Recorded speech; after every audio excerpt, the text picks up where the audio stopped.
الحمد لله رب العالمين والصلاة والسلام على أشرف الأنبياء والمرسلين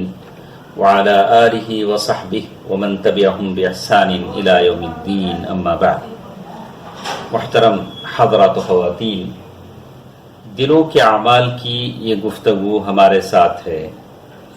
کل کے درس میں ہم نے اس بات کا ذکر سنا کہ آدمی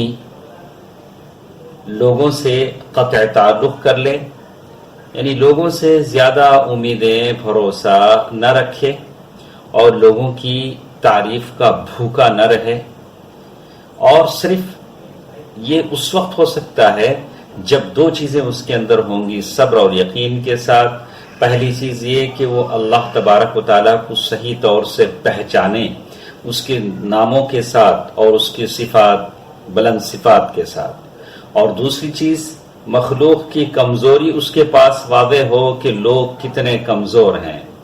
مخلوق کتنے کمزور ہے، اسے کچھ فائدہ نہیں دے سکتی۔ اسی کے ساتھ ساتھ بھائیوں اور بہنوں، کچھ اور باتیں ہمارے ساتھ اس سلسلے میں ہیں کہ ہم انسان ہمیشہ اپنے آس پاس کا جائزہ لیتے رہیں، یعنی اس بات کو جاننے کی کوشش کریں کہ ہمارے آس پاس جو اللہ کی جو مخلوق ہے وہ کتنی بے بس ہے۔ جب وہ بھوکے ہو جاتے ہیں، پیاسے ہو جاتے ہیں، تو کیا حالت ان کی ہو جاتی ہے، اور جب وہ کسی بیماری سے دوچار ہو جاتے ہیں تو درد و تکلیف کی شدت سے کیسے وہ تڑپنے لگتے ہیں، دوا کے محتاج ہو جاتے ہیں، اور جب ان کو نیند آنے لگتی ہے تو ان کا طاقتور جسم بستر پر کیسے نیند کے غلبے سے پڑ جاتا ہے اور ان کو احساس بھی نہیں ہوتا کہ ان کو نیند آ چکی ہے، اور بالکل وہ دھڑلے سے بستر پر گر جاتے ہیں۔ یہ انسان کی عاجزی ہے، کھانے میں، پینے میں، سونے میں، بیماری میں۔ اور اسی طرح آپ دیکھیں گے کہ جب کسی کے موت کا وقت آ جاتا ہے تو انتہائی طاقتور جسم ایک لاش جیسا بن جاتا ہے، اور اگر کسی کی موت کو جانا نہ جائے، یعنی بند گھر میں اس کی موت ہو جائے اور کچھ دنوں کے بعد اس کی لاش سے اٹھنے والی بدبو پتا دے گی کہ اس کا انتقال ہو چکا ہے، وہ جا چکا ہے، اس کی سانسیں رک چکی ہیں، وہ مر چکا ہے۔ جب مخلوق کی، ہمارے آس پاس بسنے والے انسانوں کی حالت ایسی ہو کہ وہ اتنے کمزور ہوں کھانے میں، پینے میں، سونے میں، اپنے موت و حیات میں، تو پھر ہم کیسے اپنی عبادتوں کو ان کی نظر کر سکتے ہیں؟ اخلاص کے بغیر ہم کیسے ان کو خوش کرنے کے لیے نمازیں پڑھ سکتے ہیں، صدقہ و خیرات کر سکتے ہیں، ان کی خوشنودی حاصل کرنے کے لیے ان مال خرچ کر سکتے ہیں؟ پہلے تو میں نے آپ کے سامنے ان کی عاجزی بیان کی۔ ایسے عاجز بندوں کے لیے ہم اپنی عبادتوں کو کریں گے کہ نمازیں ان کے لیے اور صدقات ان کے لیے، اور چلیے مان لیتے ہیں کہ ہم اپنے بعض چیزوں میں لوگوں کی تعریف کے بھوکے ہیں۔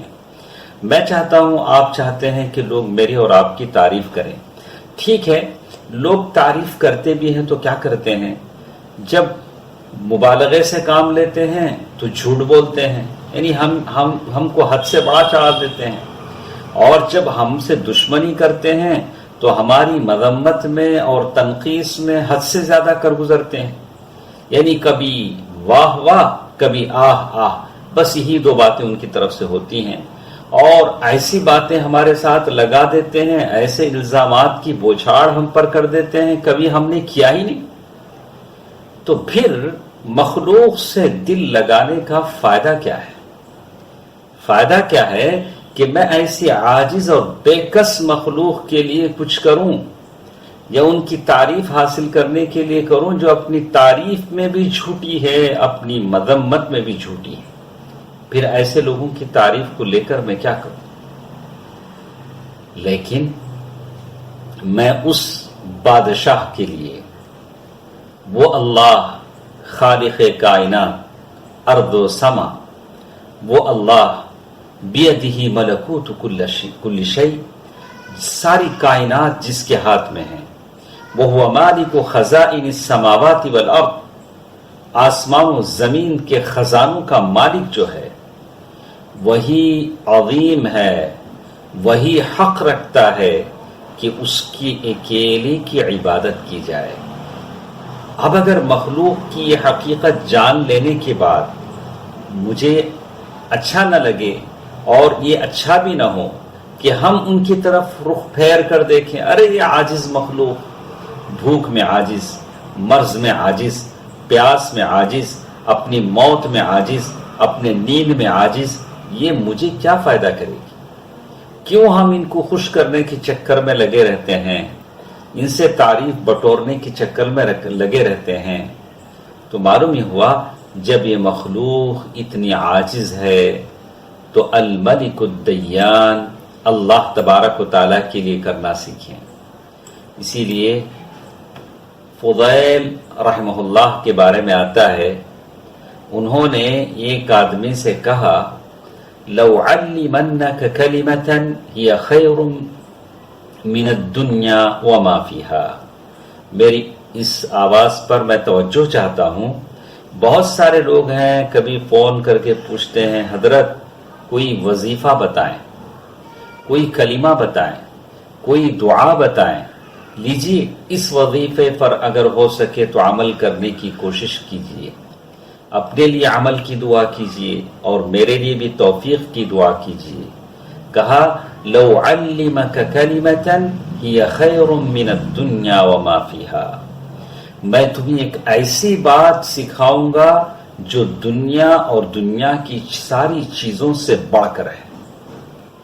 تو اس آدمی نے کہا کہ اللہ، یہی تو بات سیکھنے کے ہم متمنی ہیں،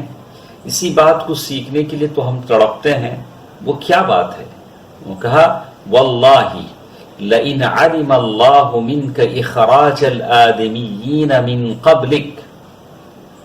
اگر اللہ تبارک و تعالی یہ جان لیں،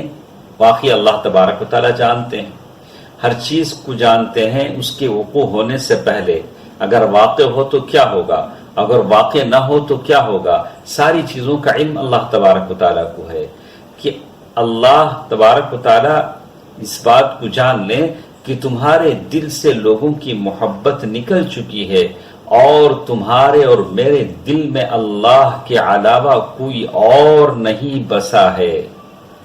لم تسألہ شیئا الا اعطاک، اس کے بعد یہ حالت ہو جائے گی آپ کی اور میری، جو کچھ بھی ہم اللہ سے مانگیں گے اللہ تعالیٰ مجھے اور آپ کو دے دیں گے۔